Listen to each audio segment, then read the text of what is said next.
Good morning guys. आज मैं यहाँ पर चौबेपुर में आरसीटी में हूँ।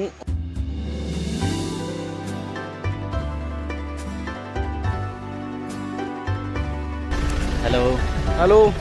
तो हम लोग आरसीटी की टीम जा रही है एक ग्रामीणांचल में एक बैच शुरू करने के लिए, और वो बैच रहेगा डेयरी फार्मिंग का, है ना, जिसमें वर्मी कंपोस्टिंग सिखाई जाएगी और इसके अलावा गौ उत्पाद, है ना, कि गोबर से, गोधन से क्या क्या चीज़ें बन सकती हैं, जैसे वॉशिंग पाउडर, कुछ दीपक, धूपबत्ती, अगरबत्ती।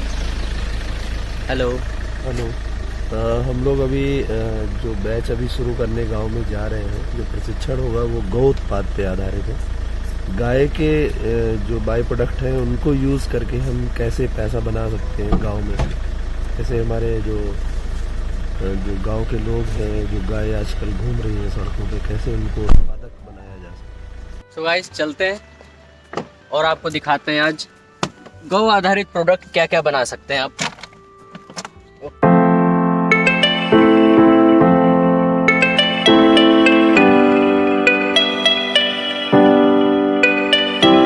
इस गांव में लंगूर बहुत हैं, एक नज़ारा उसका भी दिखा देते हैं हम।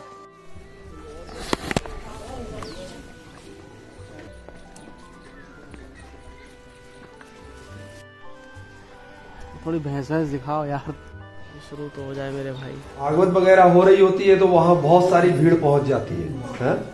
सो सुबह से लेके शाम तक कथा सुनते हैं और शाम को प्रसाद लेके आ जाते हैं, ठीक है।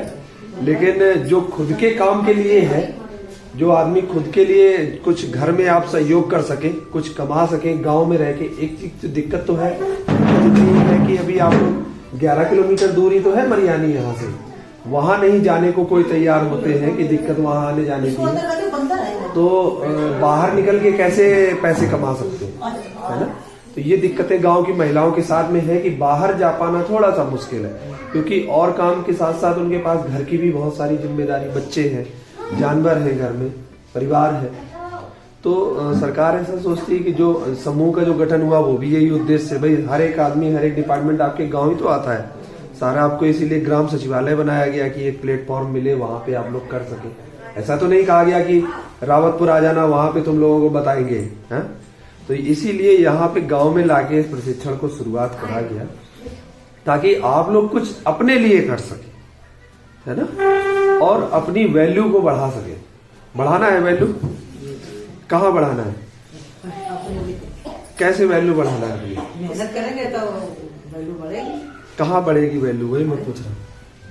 काम करने के लिए जब इच्छुक हुई है तो वही सबसे ज्यादा वैल्यू किसकी होती है, गार्जियन की। हा? गार्जियन जो मतलब ज्यादा काम करता है, पैसा कमाता है, जो ज्यादा पैसे कमाता है कि नहीं, इसीलिए तो उसकी वैल्यू होती है ना। एक दूसरा घर में होता है जो कुछ नहीं करता है, सिगरेट बीड़ी पी के पड़ा रहता है, उसका क्या हाल है, कोई पूछता है उसको, है, गाली अलग से देता है, ठीक है। तो जब कुछ काम करोगी, कुछ कर पाओगी, 4 पैसे कमा पाओगी, तो आपकी वैल्यू भी बढ़ेगी। कहाँ बढ़ेगी, घर में, है ना, घर में वैल्यू बढ़ेगी। अब दूसरा एक चीज तो स्पष्ट है कि आज अर्थ युग है, पैसे का उतना बड़ा रोल पहले नहीं था। इतनी जरूरत पैसे की पहले थी क्या, नहीं थी। आदमी मटर वटर उगाता था, जौ खाता था, अपना पहलवानी करता था, सो जाता था। कोई कंपटीशन था, कोई ऐसा था कि हर रोज नई साड़ी बदलनी है। एक साड़ी पहन के माताएं बहनें 2 साड़ियों में पूरा साल बिता देती थी। क्या आज बिताती हो 2 साड़ियों में? तो फिर वो पैसा कहाँ से आएगा, तो जितने महीना उतनी साड़ियाँ, है ना, जितने महीना उतनी साड़ियाँ, जितनी शादियां उतनी साड़ियाँ। तो एक आदमी जो बेचारा कमा रहा था, जो पहले की व्यवस्था थी, एक कमाता था, बाकी सब खाते थे उसी का, तो वो बेचारा आदमी अब इतने खर्चे आप लोगों के कैसे झेल सकता है? लगता है आपको झेल सकता है? फिर यही होगा कि वो पैसे आपके पूरे नहीं कर पाएगा।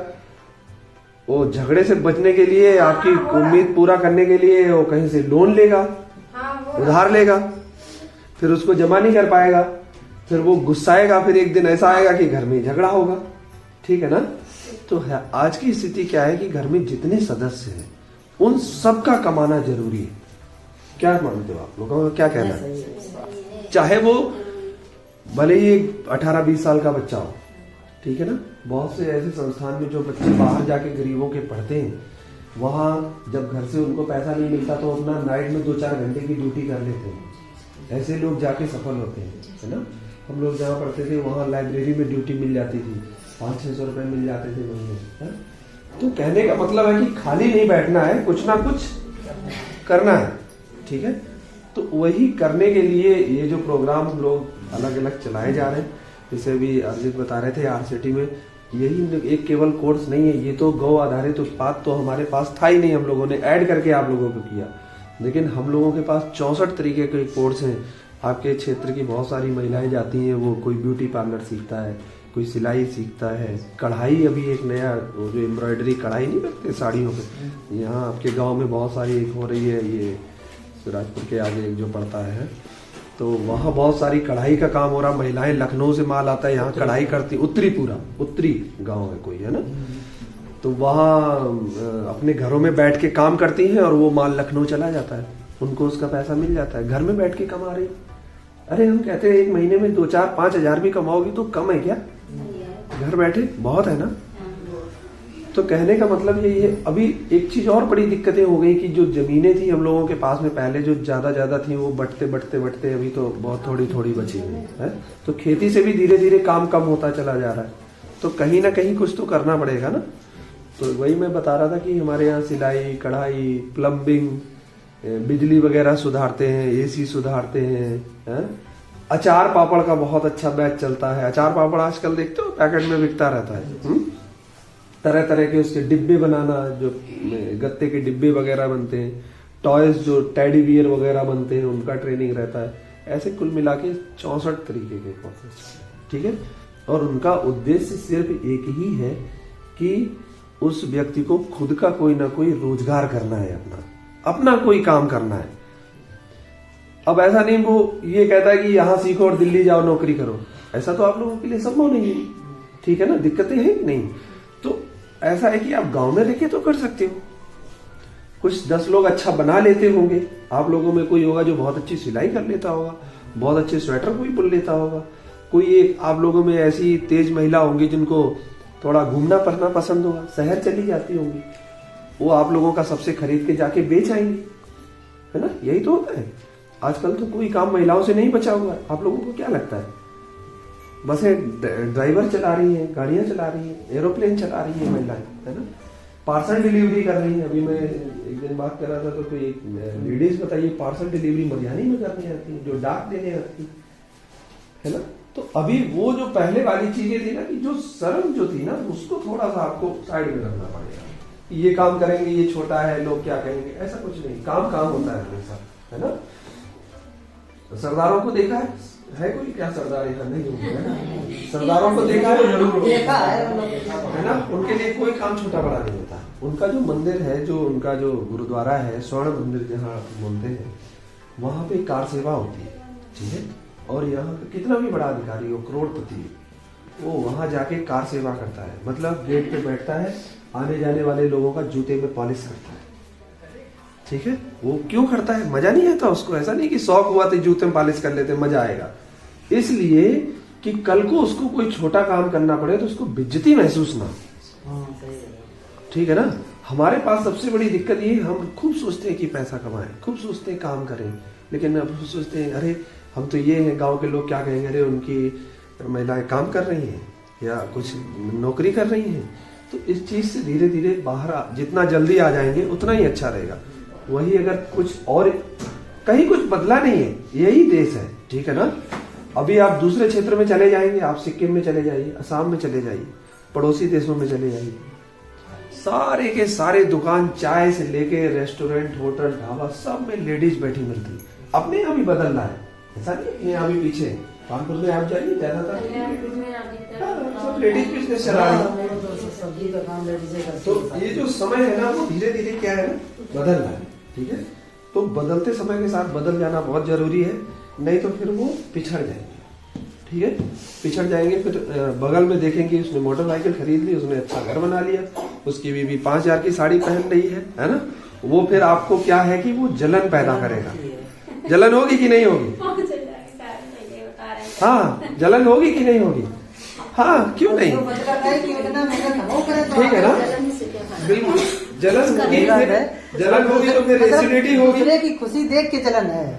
देखिए ये नेचर होता है, ऐसा नहीं है कि इसमें कोई बचा हुआ है या मैं बचा हुआ है, कोई नहीं बचता इस चीज से। उसको भी लगता है यार हमारे और रिश्तेदार ने ऐसी गाड़ी खरीद ली या मोटरसाइकिल खरीद ली, अच्छा घर बनवा ले, तो हम पीछे रह रहे। दिक्कत तो होगी, क्यों नहीं होगी? कोई ऐसा है जिसको मजा आता है? मुझे नहीं लगता, ये तो आदमी का नेचर होता है, ठीक है ना? तो वो लेकिन करना क्या है, ये सोचना है कि उसने कैसे किया है, हम क्या कर सकते हैं उसको पाने के लिए, ठीक है? अब उसको पड़े पड़े रात में उड़ते नहीं रहना है? अपना वजन 2 किलो और कम कर लेना है सोच सोच के, ठीक है? घर में 2 तमाचे बच्चों को और ज्यादा मार दोगी, ज्यादा दिमाग खराब रहेगा तो, है ना? सही बात है। हाँ, जब आदमी परेशान होगा तो यही करता है, और क्या करता सारी है? गुस्सा बच्चे पे निकलता है, ठीक है ना? तो कहीं ना कहीं कुछ हमें करना सीखना है। तो ये जो अब हमारा बैच चलेगा उसमें वर्मी कंपोस्ट का नाम किसी ने सुना? हाँ, वर्मी कंपोस्ट का नाम सुना है किसी ने? केचुए की खाद किसी ने देखी? आप लोगों ने किसी ने देखी? नहीं देखी, है ना? मैं पहले सोचता था यार गोबर से क्या है, ऐसे तो गांव में हमारे घूरे डाल देते हैं ना, वो सड़ता रहता है, उसी से बन जाता होगा। लेकिन मैंने पहली बार यहाँ अपने संस्थान में बनवाया, उसको लगवाया एक छोटी सी यूनिट, और वो 2 से 3 महीने में वो बन के तैयार हो जाता है, ठीक है ना? और वो जो मार्केट में बिकता है ऐसे लूज बिक जाता है तो 15 से 20 रुपए किलो बिक जाता है, ठीक है? होता क्या है, वो बनाया उसने अपना एक नाली जैसा, उसमें अपना गोबर डाला, केचुए आते हैं। अब ये नहीं कि जमीन से केचुए खोद लिए, वो नहीं है, इसीलिए तो पढ़ा लिखा होना जरूरी है। वो वैरायटी अलग है, उसको जब आप डाल देंगे वो केचुआ इतना बढ़ जाता है उसमें कि केचुए केचुए पूरे दिखाई पड़ते हैं। अभी आप हाँ, डरने की जरूरत नहीं, उनको झिझुरी आ रही है। ऐसे क्यों करते केचुए हैं? के नाम पर। हाँ, ऐसे क्यों करते हैं? केचुए को पता है क्या कहते हैं? केचुए को कहते हैं धरती मित्र। हाँ, ठीक है। केचुआ बहुत लाभदायक है। अरे उसमें मक्का भी बहुत निकलते थे पहले। किसान का साथी होता है। हाँ, ठीक है। अभी जो हम गौशाले के अंदर कर सकते हैं तो एक चरम सीमा तक ले जाएं कि दूसरे गौशाले के दूसरे समूह के लोग इस समूह से सीख लेंगे। आप लोग पग चिन्ह बनाओगे, पाछे से लोग इसमें चलेंगे। रास्ते तो सभी बता देते हैं कि इधर से चले जाओ, लेकिन जिसने बनाया होगा मार्ग, तारीफी तो उसी की होती है ना, जिसमें छाया भी हो, रास्ते में कोई सुगमता हो, तो आप लोग मार्ग को प्रशस्त करेंगे, बना देंगे। तो आपको देख करके अन्य गौशाले और अन्य गाँव के समूह जो है ऐसा काम करेंगे। ये पहला हमारी RCT कानपुर से बैच आप लोगों का निकल रहा है, तो हम लोग पूरी कोशिश ये करेंगे कि first impression is the last impression कहा जाता है ना सर, कि पहला जो आप कोई भी काम करते हो तो अगर पहली बार में आपको विजय श्री मिलती है तो फिर आप पहली सीढ़ी अगर आप चढ़ जाते हैं तो दूसरी के लिए मन आपका और हो जाता है। बस सब दीवार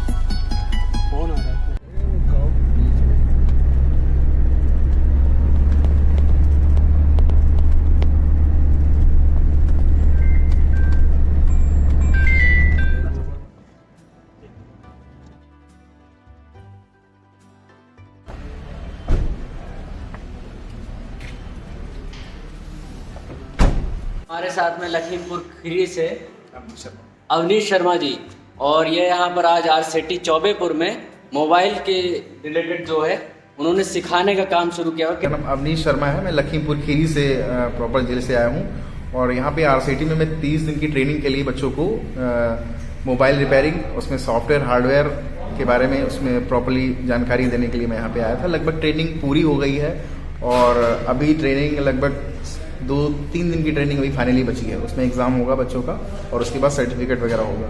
तो गाइस सर के साथ हमारा लखीमपुर का घूमना फिक्स हो चुका है, और लखीमपुर में जाके हम मोबाइल की हार्डवेयर और सॉफ्टवेयर ट्रेनिंग भी ले लेंगे, क्योंकि हम तो यहाँ ले नहीं पाए हैं।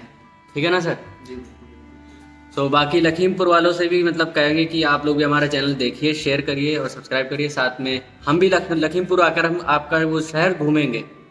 इनको लगभग मोबाइल की सारी चीज़ें कंप्लीट प्रॉपरली चिप लेवल जानकारी दे दी गई है, जैसे मोबाइल में क्या क्या फॉल्ट आती हैं, जैसे charging connector, battery connector, SIM socket, memory socket, यहाँ तक कि जो लेटेस्ट फ़ोन आजकल आ रहे हैं उनमें फोल्डर टूट जाता है, फोल्डर चेंज करना, और मोबाइल से कैसे, क्योंकि 50% समस्या होती है हार्डवेयर की और 50% सॉफ्टवेयर की, तो उसमें हार्डवेयर और सॉफ्टवेयर के बारे में दोनों जानकारी दी गई है लोगों को। लगभग ये जाके यहाँ से अपना खुद का काम शुरू कर सकते हैं। सर अपना काम डालने की प्लानिंग है उसी के हिसाब से। सही है, तो मतलब RCT अच्छा लग रहा है आपको? हाँ, काफ़ी गवर्नमेंट का ये बहुत अच्छा कॉन्सेप्ट है, और बहुत हम तो यही सोचते हैं कि बच्चे एडवर्टाइजमेंट हो तो और ज़्यादा से ज़्यादा बच्चे आएँ, और उनको चूज़ करना पड़ेगा बेस्ट के को लेकर। ऐसा लगा आपको? आप तो मतलब और भी लड़कियों को और जोड़िए, ऐसा कुछ बताइए। मेरा नाम प्रज्ञा शुक्ला है, हम बिलोंग शिवराजपुर से करते हैं, और यहाँ पर RCT इस वजह से ज्वाइन की थी क्योंकि मैंने इलेक्ट्रॉनिक्स से ही पढ़ाई की हुई, इलेक्ट्रॉनिक्स से डिप्लोमा किया और इलेक्ट्रॉनिक्स से बीटेक किया हुआ है, तो मुझे लगा कि यहाँ पर सीखना अच्छा होगा। सागर अग्रवाल है, हम शिवराजपुर से हम भी आते हैं, और हम तो ऑलरेडी बहुत सारे वर्क कर चुके हैं, लेकिन इस समय बिल्कुल खाली बैठे हुए थे, तो हमको RCT के बारे में पता चला, हमें लोग बताया कि यहाँ स्वरोजगार सिखाया जाता है कि बिजनेस कैसे करना है, तो यहाँ आए हमने एडमिशन लिया यहाँ पर। तो हमारे सर खैर अवनीश शर्मा सर ने बहुत अच्छा हमको बताया मोबाइल के बारे में, और काफ़ी कुछ अहम जानकारी दी, तो इससे ये है कि अब हम यहाँ से सीख कर एक अपनी खुद की दुकान खोल सकते हैं। मतलब RCT अच्छा लगा? जी हाँ, RCT बहुत अच्छा लगा। तो गाइस सब लोग RCT आओ, RCT में सीखो। यहाँ पर 64+ कोर्सेज हैं, यहाँ का पूरा जो एडमिनिस्ट्रेशन है वो भी पूरा सपोर्ट करता है इन चीज़ों को, और मेरा ब्लॉग तो आप लोग देखते रहते, कभी कभी ज़्यादा इन्फॉर्मेटिव हो जाता है,